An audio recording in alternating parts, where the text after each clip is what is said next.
Assalamualaikum teman-teman, saya Alia, mahasiswa Universitas Pamulang Fakultas Ekonomi. Bersama rekan saya Kak Rofi dari kelompok 14. Di sini kami akan menjelaskan tentang akuntansi sumber daya manusia. Yuk langsung aja simak videonya, jangan ngantuk ya.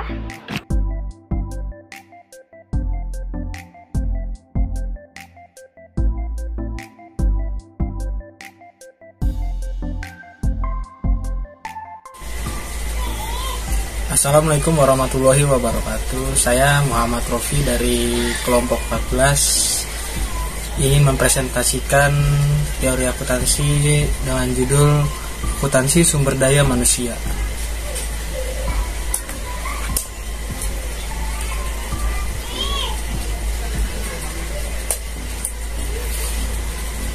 Definisi dan tujuan akuntansi sumber daya manusia.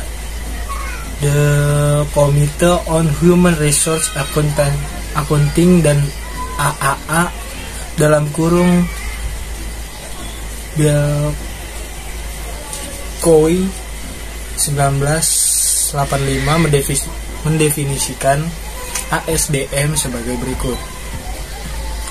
Proses mengidentifikasikan dan mengukur data tentang sumber daya manusia dan menyampaikan informasi ini kepada mereka yang berkepentingan.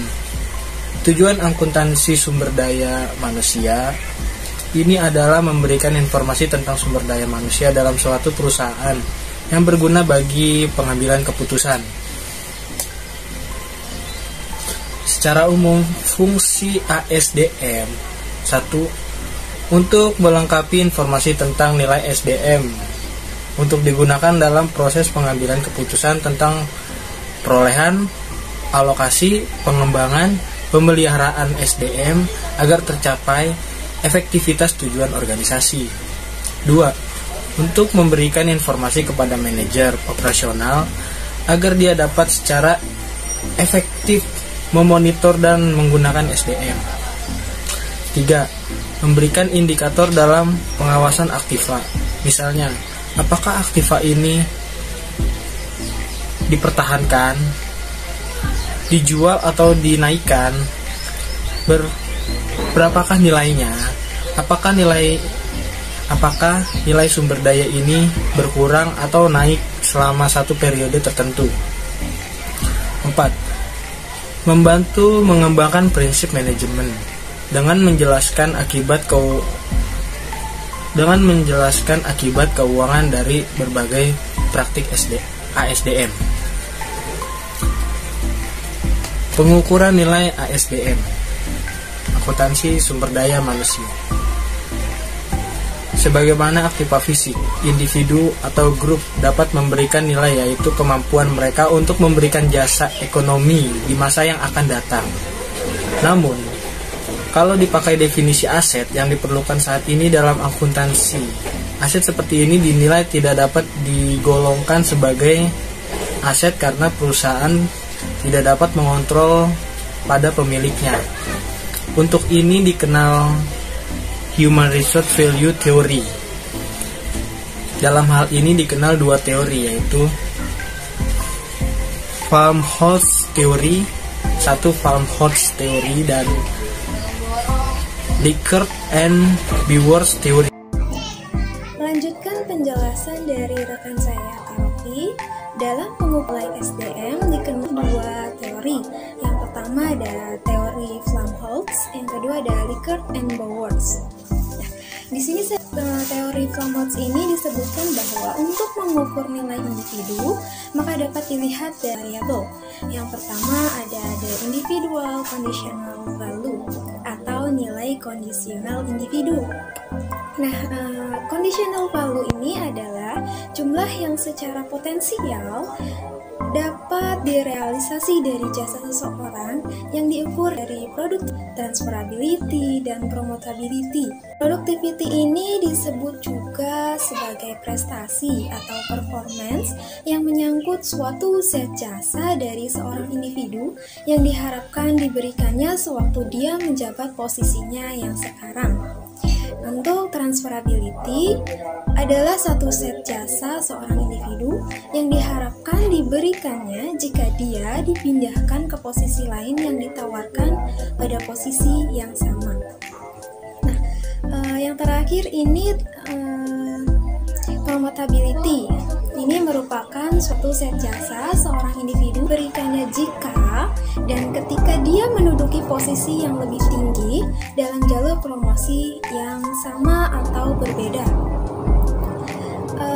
Yang kedua dari interaksi dua variabel ini adalah the probability that the individual will maintain membership in the organization. Nah, pengertian ini adalah kemungkinan bahwa individu tersebut akan mempertahankan keanggotaannya dalam organisasi. Nah, dalam pengukuran nilai SDM, teori yang kedua yaitu teori Likert and Bauer. Nah, kalau dalam Flamholtz mencoba menilai individu, nah kalau Likert and Bauer menilai kelompok atau kemampuan produktif dari orang yang ada dalam organisasi dari suatu perusahaan atau unit yang ada di dalamnya.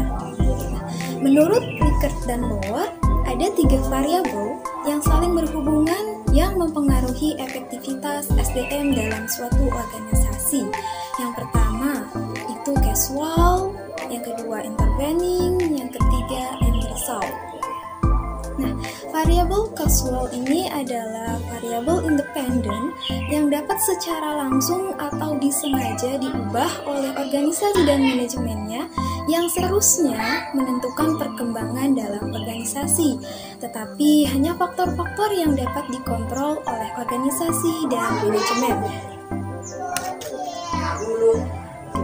Yang kedua ada variabel intervening.